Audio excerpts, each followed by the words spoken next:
Other record is on. Whenever you're ready, go for it. This is Lynn Mull from lynnmull.com, and you are listening to Vroom Vroom Veer with Jeff Smith, reminding you to take a powerful pause. Beautiful. And you're a great improviser. Most people, when they see that take action thing, they just like freak out.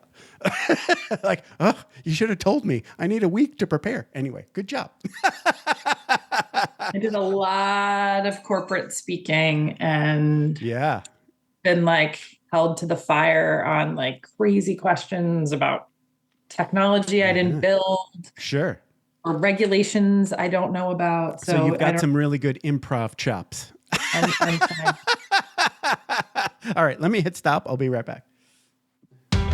Are you ready to thoughtfully steer away from your revved up, frenzied, and far too often scripted life? Then welcome to Vroom Vroom Veer with Jeff Smith, where he guides you down the road differently traveled by sharing unique experiences with guests who have managed to shift away from a life stuck on cruise control and veered their way into a more authentic and fulfilling one in all sorts of interesting and kind of remarkable ways. Get ready to Vroom Vroom Veer with your differently traveled road chauffeur, Jeff Smith.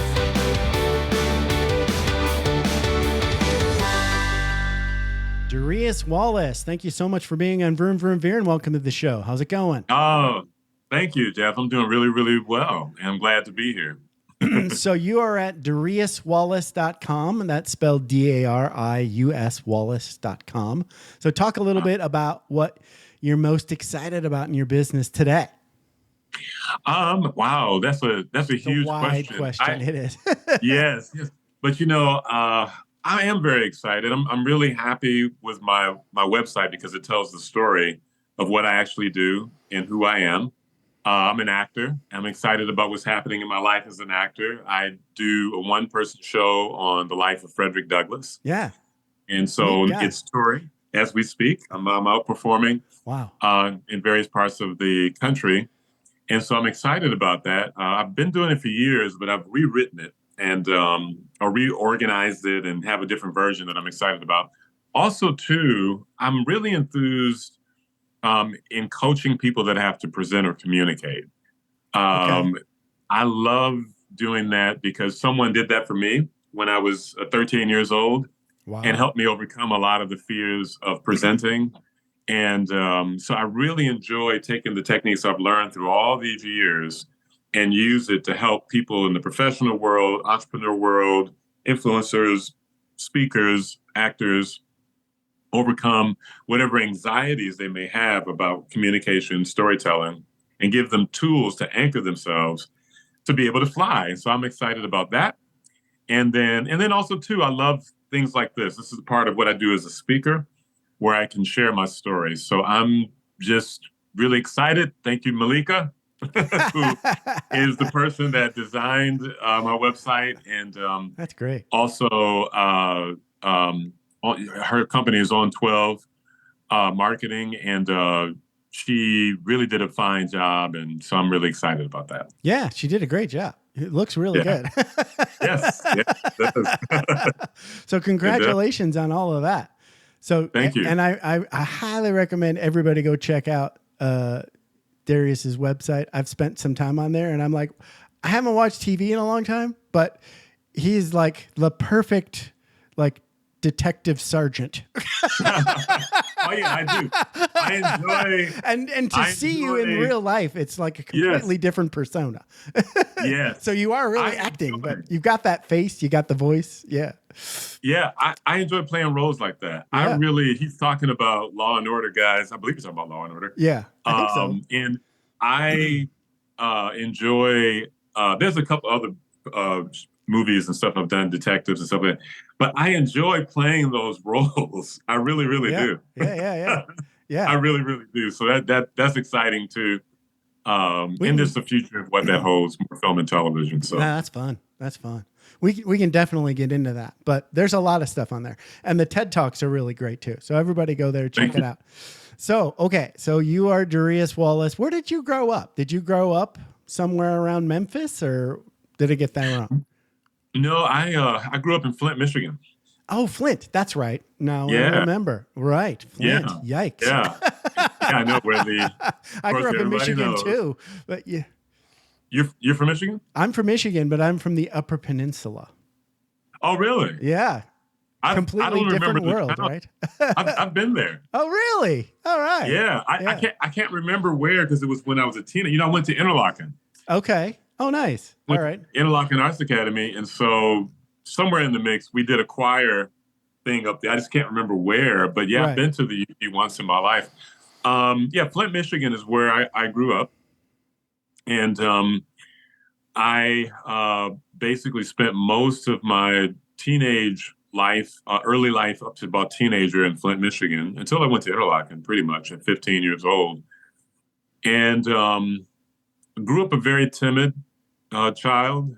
Right. Okay. A very frightened child, to be honest. Wow. And until my father took me to this movie back in the days when movie theaters only held one movie. I remember. Maybe played it. Remember that? Or I do. Maybe a double feature, but it was really just... There was a whole world before there was an internet. You remember that? Yes. And cell phones. That's right. Right. I know. Yeah, that's right. Weird, right? That's right. Yeah. So he took me to this theater. They've actually renovated it. I haven't been there since they've renovated it. But if people out there from Flint are listening, it's called the Capitol Theater. Oh, wow. Still there. And wow. Yeah. Yeah. They renovated. It's downtown Flint. And so he took me there, rushed me there, because he just seen a movie. And he took me to see it. And when I came back home, my mother said I was jumping, punching, kicking, screaming. I had just seen Bruce Lee's Enter the Dragon. Oh, what a great movie. Yeah. I saw it. I might have been 5, 6, somewhere in there. And so maybe younger. And so from that moment on, I wanted to be Bruce Lee. I mean, my father enrolled me in martial arts, Taekwondo, and it was off to the races. That's where I really gained physically confident through martial arts. Yeah, through martial arts. Wow. And has served me throughout, even up to this day. And I matured pretty fast physically. Okay. So now I'm 5'11", 190 pounds, but I didn't weigh that much at 13, but I pretty much have been this size. Okay. Right. Since I was 13 years old. My goodness. Yeah. Wow. Yeah. Okay. You were a pretty big kid for a 13-year-old.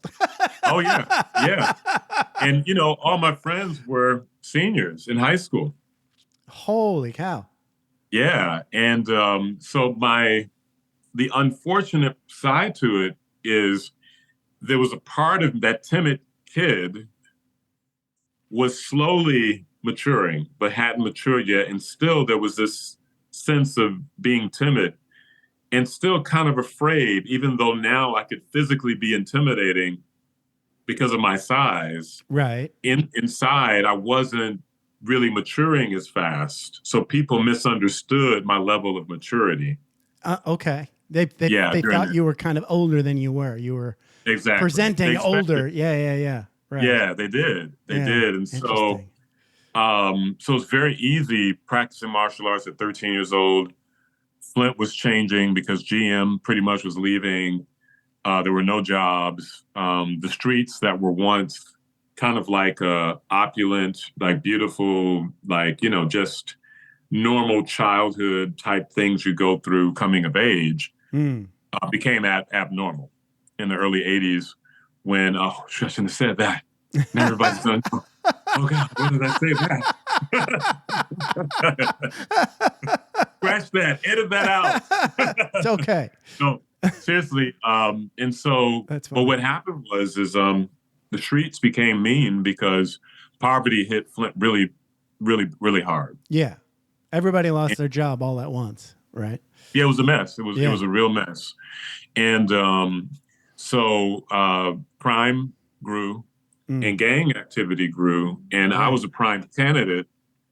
And my reason for joining was because at this period of time, there were kids in the neighborhood getting jumped, really beaten bad by these gangs. Wow. And a friend of mine, I don't know if he was, I think back and wonder, was he just trying to recruit me? But he said I was on the list to get jumped.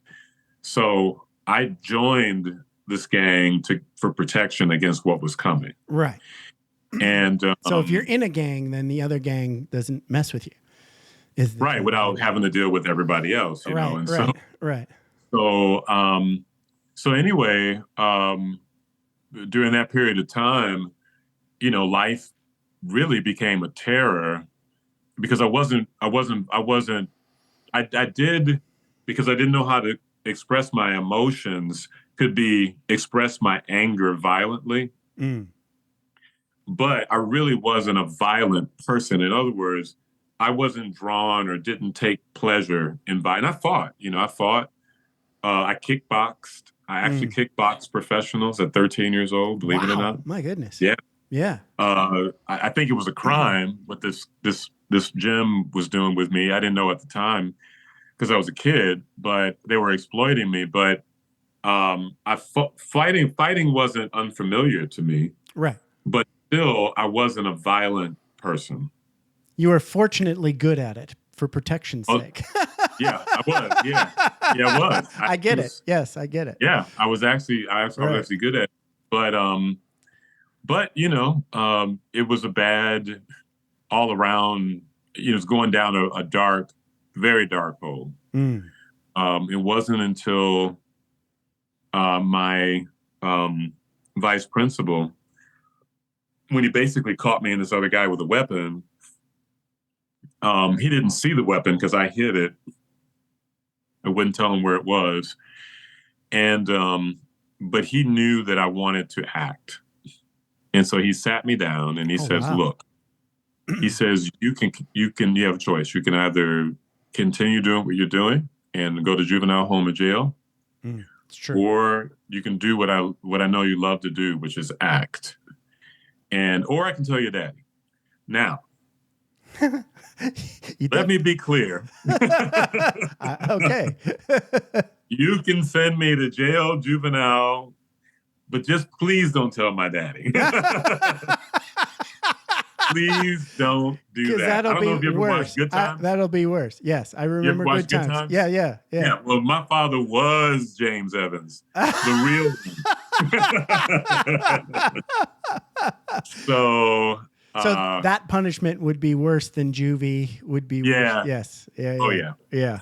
So I get it. So I did have to think about it because I wasn't sure what the repercussions were going to be, but I knew in my heart of hearts I wanted to act and I didn't want this life. And so I went the route of acting.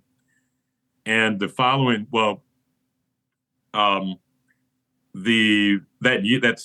that spring rather, I had to be in this play, and I was flunking my acting. I was flunking my acting class. Isn't that great? And every time I stood up in front of people, I would always forget all my lines. Oh no. Okay. And so the teacher worked with me on this one line I had in Midsummer Night's Dream. Unfortunately, I don't remember what that line was. It's blocked. One line. It's blocked. It'll be forever blocked. I think so. I think when I said it, it was over. Right. But she worked with me forever on that line. And the night of the show, all I remember is lights and hearing a language, Shakespearean, that at that time was foreign and I didn't understand what anybody was saying. Right. Wow.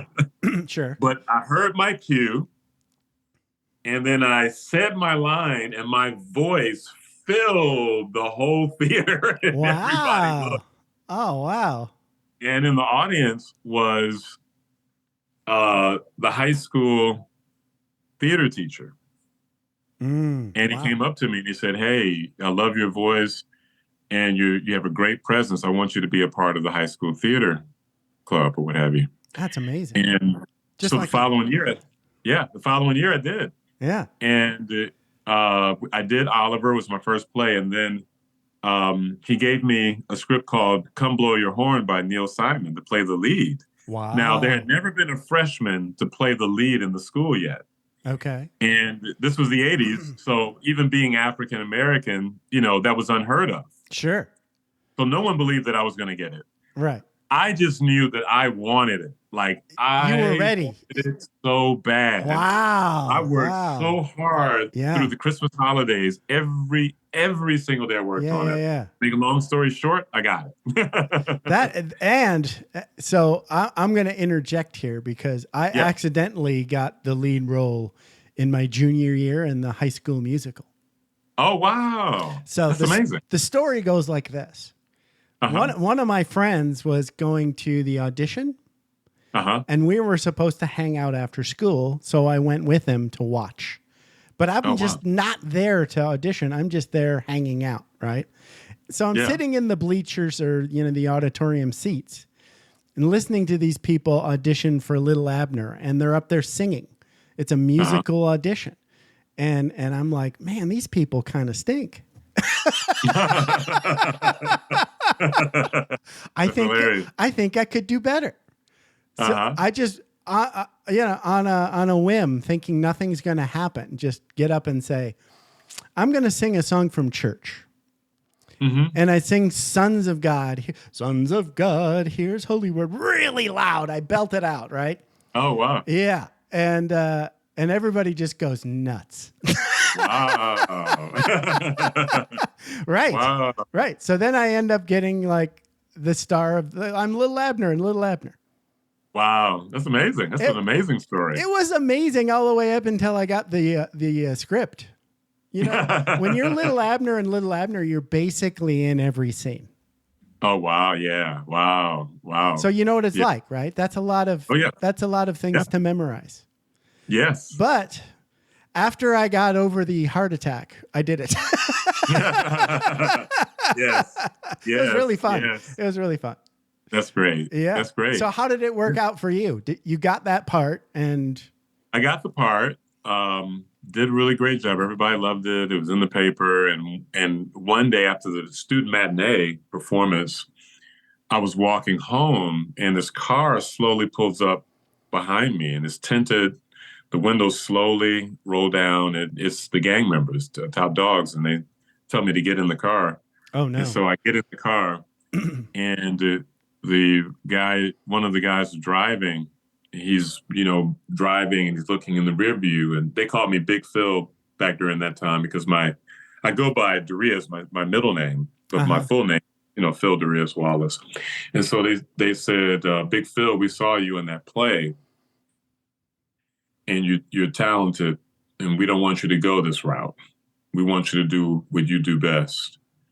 And they let me out of the car and that was the end. Wow. Yeah. Wow. That was the end. Yeah. And some of those guys are dead now. Some of them in jail. Are in jail, but I know two of them have changed their lives and they're doing really well. Right. One, became a major drug dealer back in the 90s, but he has since served his time and he's in a different part of the country, just a completely different life. But there were others who didn't make it. Right. No. Many others who didn't make it. Yeah. There's a lot of people that don't make it. High school is one of those critical periods for everybody, I think. Yeah. And you go down the wrong path, it goes bad places. Yeah. Yeah. It can. Yeah. So, okay. After you went to Interlochen. Where is Interlochen again? Is that Interlochen is near Traverse City. Okay. All right. Yeah. So did the whole family move or you just went there? No, it's a boarding school. Boarding school. Wow. Yeah. So I actually just kind of moving into remembering, what we wanted to talk about. Yeah. So even though I found this physical confidence with martial art. Yep. My teacher, high school theater teacher, Martin Jennings, who I'm still in touch with. Wow. Look at that. He saw that I was shy and that I spoke really low and I had a really harsh urban Flint accent. So no one really could understand what I was saying. Okay. And so he tapped into me through mime. So he taught me how to mime. Wow. And I didn't have to use my voice. And I was good at that because I was a martial artist. And I started to get a response from the audience. And then there was a breakthrough. Right. And so then I became a lot more confident on the stage. And so this is before I got the play. Interesting. And so I found what I knew acting was my thing. I knew acting was my thing more so even than martial arts. Interesting. Yes. When I got the lead role. Right. But there was still this, if you will, in a sense, 7-year-old kid that wasn't sure of himself and that was still terrified of everything and hadn't matured. I can relate. Yes. Yeah. I can relate. Hadn't matured to the level of what one would need, right? And so, so most of my young life, I never got the girl. Me neither. Never got the girl. Me neither. Yeah. I can amend that up until. So I was always that kid that was like hanging out with Bob, my buddy, and his girlfriend. And then Bob's girlfriend's girlfriend was there too. And I was there, but the girlfriend had a boyfriend that was big and muscular and scary. So what the hell was I doing there? Why was I there? Right. Yeah. Me and this other girl are watching these two people make out or want to make out. I'm like, what's going on? Yeah. At that point, I really knew that I couldn't be there anymore. I was like, I have to get out of this car or I'm going to get killed. There's a great movie called Cooley High. I don't know if you've ever seen Cooley High. Wow. Fantastic movie. I'm writing that down. Glenn Thurman is one of the stars in it. And Glenn Thurman is an actor that, if you look him up, he's been in a ton of stuff. And the guy, you remember Welcome Back, Carter? Yeah. So the guy with the afro, he was the star in this particular movie. Okay. And so there's a scene where he's the cool guy and Glenn Thurman is the nerd. And they're both in this apartment on the bottom floor making out. And the cool guy is just making out. The nerd is like trying to make out. Doesn't know what to do. Yeah. That's me. That's me. That's me. That happened to me when I was a kid. Totally. But when I started acting, though, it changed because that was my version of the athletic jock. Right. Isn't that great? Because in reality, the guy that is actually the cool guy in real life is acting like a cool guy. That's what he's doing. Right. Yeah. And right. So, that's the only difference. He's faking it until he makes it. After you act like the cool guy a couple of times, then you know how to do it. Yeah. And so I was attracting girls. Now, there's one girl in particular who she left a note in my locker. She slipped a note into my locker and we met and we eventually started dating. For her, I was hard to get to. For me, it was like this first moment of like my heart like really opening up for someone and really becoming into someone. Okay. Yeah, I get it. And so there came a point where she and I's relationship wasn't working out. Right. Okay. And so for me, as that timid kid, that kid that wasn't quite mature, that was frail and terrified inside, even though outside I had this exterior of power. I had this voice of power. Right. But inside, there was a broken boy. Yeah. I can relate. And so there was, and I'm speaking this to people just so that you can hear this. In my mind, because I thought she was not liking me anymore. And in my mind, because she, at that time, There were no cell phones. It was phones and answering machines. Right. Whenever I called, I couldn't reach her, and she would never return the call. Okay.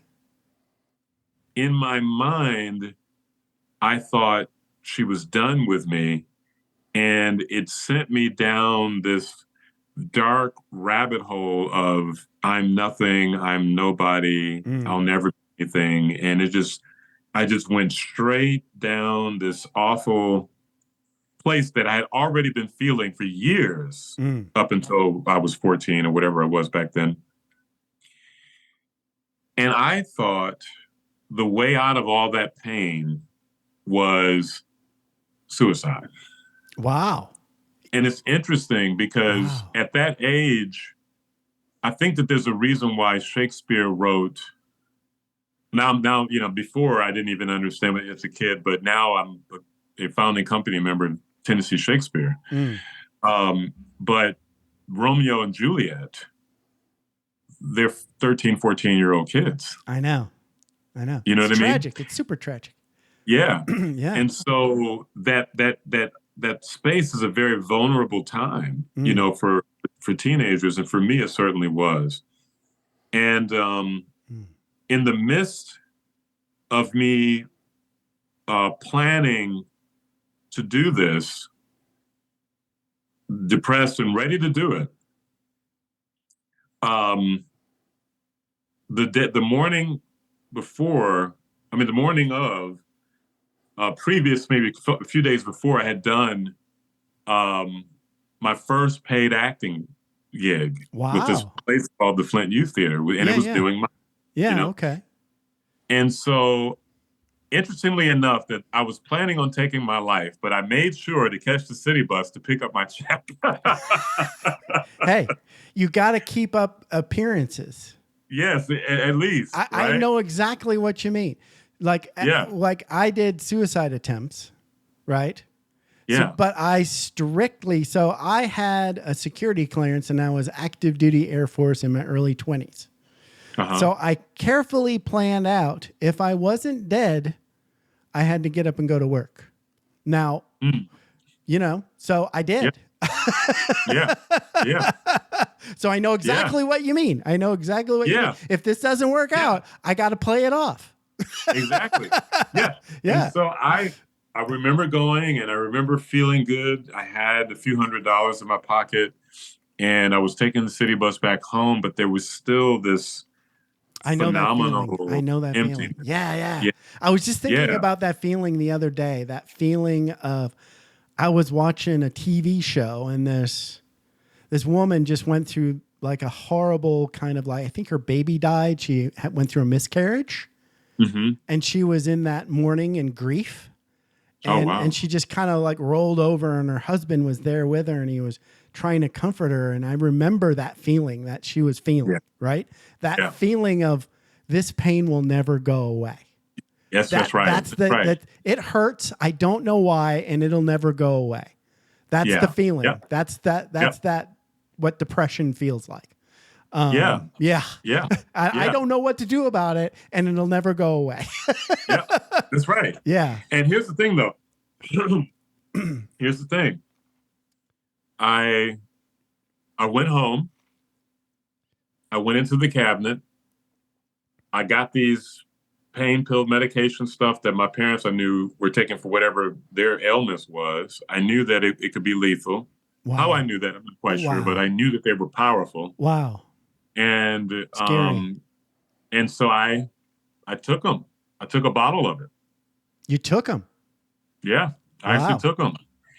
And I laid down, similar to Juliet. I laid down to just kind of let go of life and just move on to wherever else I was going. Wow. And then I woke up. Yeah.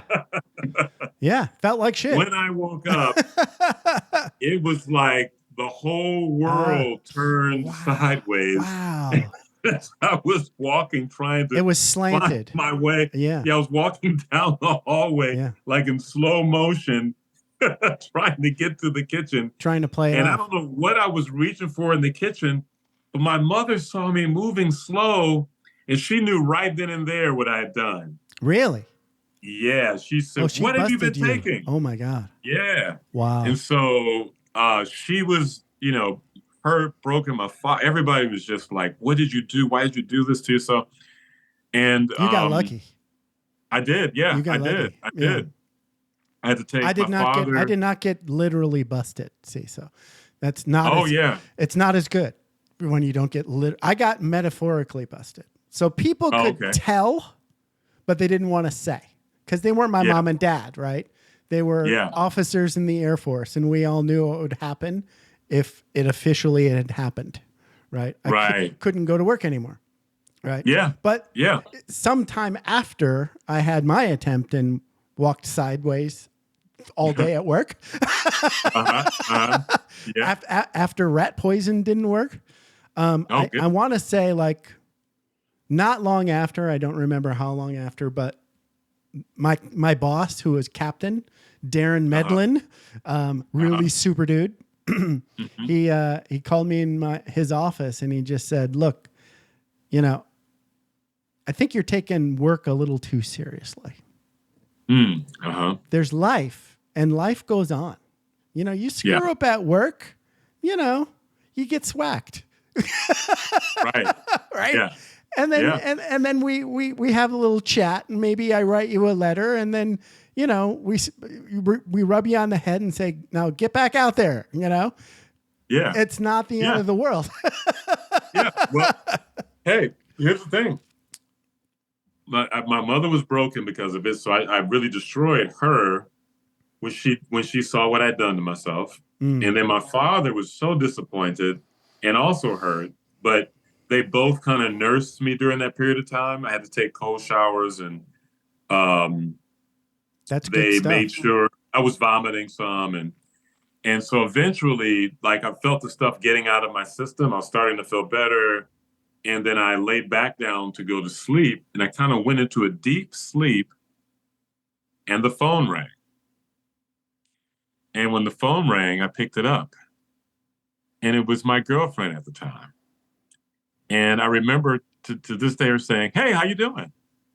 And I was like, I'm fine. Is everything okay? Oh, yeah, my father just made us go to XYZ for the past couple of days.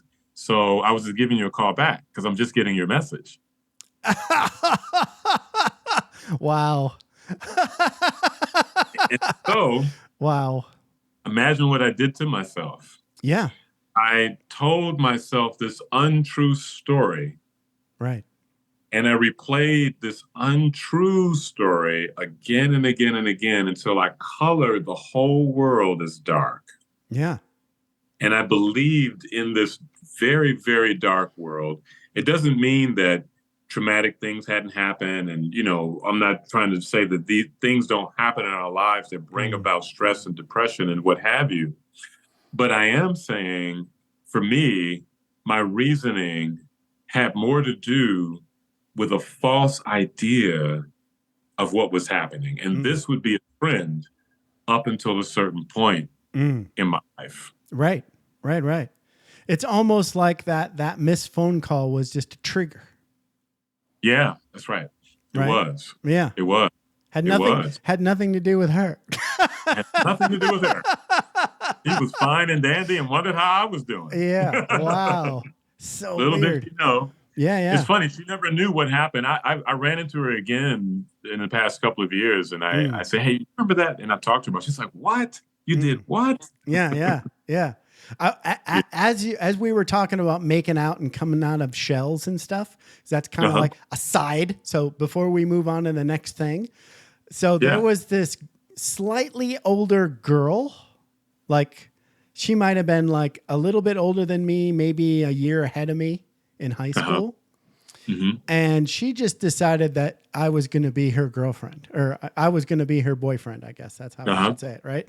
And we were going to go out. Right.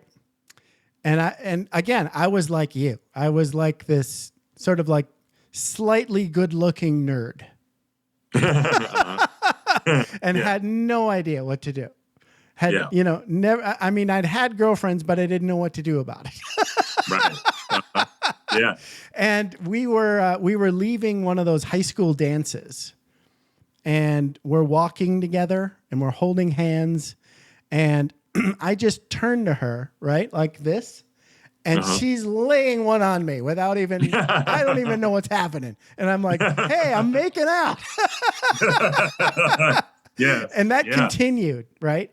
And she sort of like took me out of the shell. Like, she made it okay for me to do that. And so thanks, Chris. Yeah. That's great. It's like once you get the idea that this woman is interested in you, you can go ahead and initiate contact. Right. Oh, thanks. Yeah. Okay, great. Okay, got it. Yes. Yeah. Anyway, so all right, so let's move on. So we're still using basically your life story as sort of like the highlight reel here. So at some point you get to New York City. So let's talk about New York City in the 90s. Yeah. Well, by now I've you went to college maybe? Yeah, I went to SUNY Purchase Theater Art School. Wow. My goodness. And I graduated from Interlochen Arts Academy. And by now I'm a reasonably strong, actor. I went to SUNY. Unfortunately, after my second semester of my freshman year, I joined a cult. It was a Christian cult. Oops. Yeah, it was horrible. It was the worst experience of my whole life.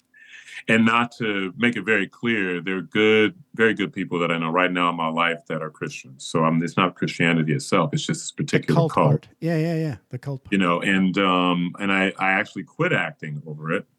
Wow. Which was pretty tragic. Yeah. But then, when I was about 21 years old, I got back into it, and I started performing again, the Michigan Shakespeare Festival. And then I wrote a one-person show, my first one, on the life of Malcolm X, which also turned into a show on Martin Luther King. And that was very successful, toured around the country. And then I was ready to move to New York, LA. And so I did. And while I was in Los Angeles, unfortunately, my mother had breast cancer. Okay. And so, when that happened, it was, painful that she was going to go through that. But in my mind, you're not even thinking about the possibility that you're going to lose your mother. You're just thinking it's just another thing you're going to get through and get over. Right. And she did. They changed their diet. She became vegetarian, and things started to get better for her. But then all of a sudden, it came back with a vengeance. There was some stuff that we know now that we didn't know in the 90s about how to handle protein and things of that nature. Yeah. And so while I was in Los Angeles, actually had a meeting set with the head of casting for NBC. Wow. Peter Gold. The day that I had a meeting with him, my mother passed. Oh, no. And I still did the meeting, and I also let him know I was headed, because he loved my audition, and he called up a bunch of casting directors. He said, "You're going to work in this town. When can you see the?" And I said, "I have to go home. My mother passed this morning." And he was like, "Oh God, your mother passed?" I said, "I'm so surprised you're here, and I'm so sorry for your loss. Well, when you get back from the funeral, I want you to follow up on these." So only issue was I wasn't the same. When I came back from the funeral, I was no longer the same. Everything that I was prior to that was no more. Wow. So I had no... Well, you needed time to grieve. Yeah, and I didn't give myself the time. That was one of the issues. And so none of that stuff worked out, because I just wasn't present in any of those meetings with those casting directors. And I really lost a sense of motivation to live. Wow. And I didn't do anything, and I lost my car and fortunately my job. And then fortunately, I got a call from an old friend from school who started a theater company in New York. Okay. And he says, hey, we want you to be in a show out here.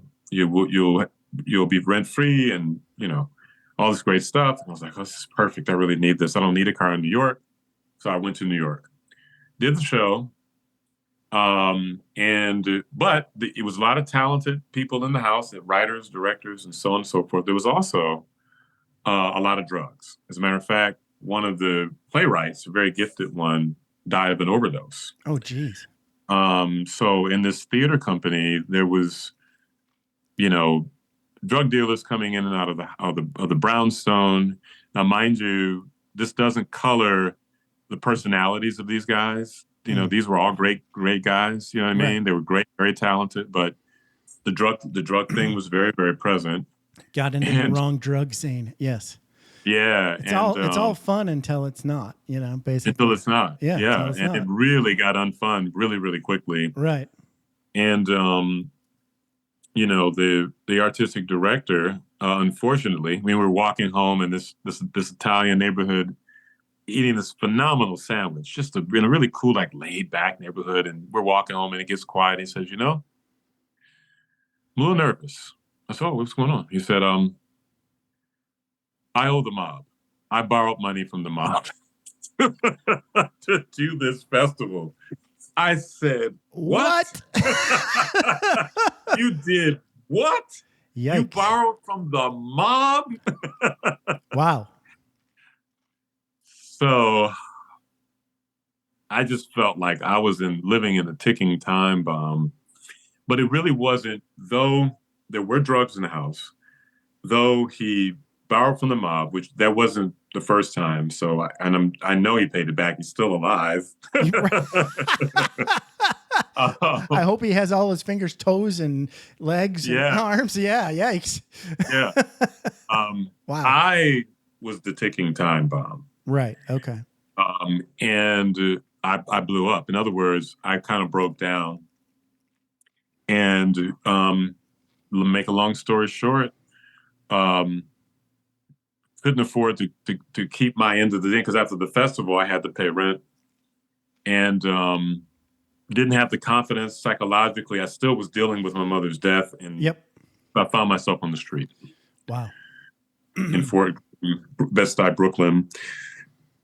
And became a sort of a John Doe. And to the point of pushing a cart, to pick up cans to, wow. Yeah. Wow. Now, let me be clear, not as bad as a lot of people that have gone through homelessness, not nearly as bad. Right. Because there were poets, I got on this poet scene early on before I became homeless, and there were people that I knew that found out I was homeless that would help every now and then. Okay. But for the most part, I was on the street. And then one day, as I was sitting on this park bench, just wondering how in the world did I get to this place? Right. It was Spike Lee's 40 Acres and a Mule and the coffee shop I wanted to work at. And I'm sitting there on the bench and I'm just trying to figure it all out. And I remember something my father told me, which was all things lost can be regained. And we, like the divine, can say be, and it is. And when I thought That's about great. that, wow. Yeah, something just rushed in me like a spark of hope, like a spark of possibility. Okay. And I said, I'm going to work for Spike Lee and I'm going to work at that coffee shop. Well, I didn't work for Spike Lee. Yes. I did get back into acting and film and television. But at that moment, I did work at that coffee shop. And that coffee shop, I was homeless for a period of time working there. But there was a lady, which everybody discovers you're homeless after a while if you're wearing the same clothes. Right. So lady there happened to be from Detroit. And she offered me to rent out her room because I was starting to make cash because of the being a barista. And so I, got on my feet there. And but even though I was on my feet, there was still this brokenness, and I still felt like I didn't deserve to be around. Still. So just like when I was a kid, I got the pills again. Right. And I carried it in my pocket. Wow. for when I was going to have the courage to do it. Yeah. And I remember the day that I was going to do it. And it's funny because I went back to Brooklyn like 2 summers ago, and I went to this very Burger King. The very Burger downtown King. Brooklyn. Okay. Huh? The same Burger King. It's still there. Okay. If anybody's listening from Brooklyn, it's downtown Brooklyn. There's this Burger King. And I remember walking up to the Burger King. I had $5 in my pocket. It was back in the days when you could get a meal for $5 at Burger King. Remember that? $4.59. Yeah. I had $5 to my name. I said, this is going to be my last meal. Oh, wow. And I remember eating that burger. It was the best burger in the world because it was my last one. And I had some tokens back in the time in New York where you have tokens. I can't remember why I got on the train or where I was going. I really just can't remember. But on this train, there was this guy that was sitting across from me. It was just he and I on this boxcar. Oh, wow. And he's sitting in lotus position. And he has his big eyes. And he's sitting there. He's looking at me like this. Wow. And then I'm looking at him, and he's just looking straight at me, almost like through me. And I'm thinking, like, who is this weird dude that's just looking at me? But I wanted to, I've always wanted to learn yoga. Wow. Never could afford it. And so I said, let me just ask him, are you a yogi? And he says, I am. I said, do you teach yoga? He says, I do. And then he said, will you teach me? I said, will you teach me? He said, I will. Wow. Wow. And I said, how much? And he said, nothing. Wow. That's amazing. And so he gave me his information, and every now and then I would get to Bensonhurst, Brooklyn. Okay. And every time I showed up, this yogi saw I was very, very sad. So he sat me down. He told me a story about a time when he was in his 20s and he lost his will to live and he carried pills in his pocket. Wow. Sounds familiar, huh? Yeah. Yeah. Wow. Here's the difference. He did it. Yeah, yeah. Okay. He literally did it. And he said, as he killed himself, and his own words, as he was hovering above his body, he could see family members coming in broken. Oh, wow. And mourning and weeping because of what he had done to himself. Okay. And he says in that moment, he wished so bad he could come back, that there was a way that he could, and before he knew it, he was back in his body. Wow. And from that moment on, he dedicated his life to the happiness of others. And he made a decision to do it through yoga. That's amazing. And after he finished saying that, I reached into my pocket and I took the pills out and showed them. And he says, oh, so this is the reason why I was led to share this story. Right. So he says, well, you have a choice to make. He says, you can take those pills and leave it on the altar of Ganesh, which is a Indian deity. The elephant god. Yeah. The elephant god. Yeah. He said, leave it on the altar of Ganesh, or you can take the pills and do as you will. And so I took the pills and I left it on the altar of Ganesh. Good call. Yeah. And I went on to discover through a girlfriend at that time, because she had lost her dad, that she basically said, after also discovering, that I was homeless, everybody was discovering. She said, have you ever considered that you're grieving? I never thought about that. Right. And she helped me become aware that what I was going through it's grief. was real heavy grief. So after that, my life kind of started to go up. But the unfortunate thing that I kept at that time was the substance abuse, which was mainly alcohol. Been there. So even though my life was changing and eventually I got back into acting and I got married and had, 3 children. Wow. It wasn't until 14 years ago. Okay. 14 that years ago. Okay. 14 years ago, I hit what we call bottom. Wow. You've had many bottoms. Yes, I have. Yes, I have. This is the bottom. Okay. This is the bottom. Okay. This is the bottom where everything can get better. Yes. It's hard for things to get better when you're dealing with substance abuse. So I walked into this, very interesting place with very interesting people and made a decision to not go back to drinking. Okay. And so I didn't. And as my sponsor, we have what's called sponsors, people that can guide us through the process. He would always say, it'll only get better. Just don't drink. And so I didn't. And life got better and better and better and better. Not without trials and tribulations, but better and better and better and better on so many magnificent levels. And let me just say the very last traumatic moment and that leads me to who I am today is 2 years into it. Still, when you first overcome it, you're still dealing with the desires and you're still kind of dealing with life the way you've always dealt with it, which is without any management. Right. And, struggling financially and, just down and out, and back into that very dark place. And I was sitting at a Starbucks, and there's a park not far from it in Memphis. And I felt a small, still voice saying me, let's walk. Wow. And I got up, went to the park, and I walked.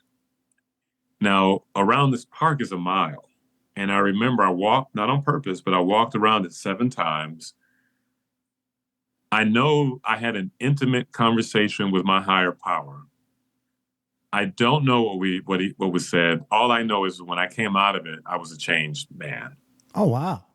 That I found this 7 serenity. Miles with God. There's the name of the book. That's the name of the book. 7 Miles with God. Thank you for that. I love that. But that's awesome.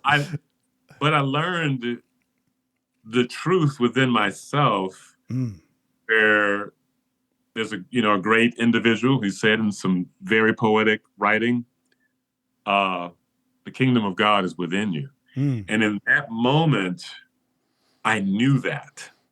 Right. And had experienced that. Right. And from that moment on, seeing these beneficent things happening, like these miraculous events just unfolding on a regular basis. And the more internal I went, the more I saw this unfoldment of these just amazing things that hasn't come without more trials and tribulations and the things that you run into living. Yeah. But now living in a way that's more serene and more peaceful and more Zen-like and more spiritual, where now I'm meeting life's challenges from a place of healing, hope, victory, joy, peace, so that I can go in a direction of benevolence and growth, and I've had some low moments, but most of my life in the past was low moments. With a spark every now and then. Now, most of my life is a spark. With just moments of low moments. Right. And so that became the end, what I believe the end, just like, the day that I stopped drinking was the end. One day at a time, I only have today. But where life, that pain, and that torture, that torment is no more. I get it. Since 2011. I get it. 2011. Yeah. Nice. There's I think it's Buddhist teaching about once you've learned this thing, what you like to call that inner spark of the divine in you, and you take this journey, what you're talking about, right? Yeah. you can't stop the first arrow, right? The first arrow is just life being life, right? That's something's going to happen. You're not going to walk around and it's not going to be fairies and rainbows your whole life. That doesn't exist. Shit's going to happen, right? Yep. The second arrow is you saying, "Oh, I'm such a piece of shit." right? And all that, spiral into despair kind of thing, that can stop. You can stop doing that. You can learn how to stop doing that and just go, "Okay, I got a flat tire. Guess I got to fix it." Right. Right? Yeah. Oh, you don't have to go, "What kind of person does it make me if I get a flat tire?" Right? No. Yeah, I get it. Yeah. It took me a long time too. I think the crystallizing moment for me was on a bus in LA. Oh, wow. Okay. Wow. And I wasn't depressed or anything. I was just deep into like reading all the spiritual books, like Deepak Chopra and a lot of Oprah Winfrey and Eckhart Tolle, right? Where you're just meditating a lot and reading and trying to figure out what all this shit means, because it's all parables and weird, right? You're like, what the hell? What are they talking about?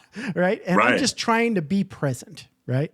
That's what they'll keep telling you to do. Be present, be present, be present. And I'm sitting there and I'm taking this bus and I think I'm going to massage school in Studio City. But it's a long ride, right? I'm in South Bay. I'm going to Studio City. I got to drive to the bus, and then the bus is forever.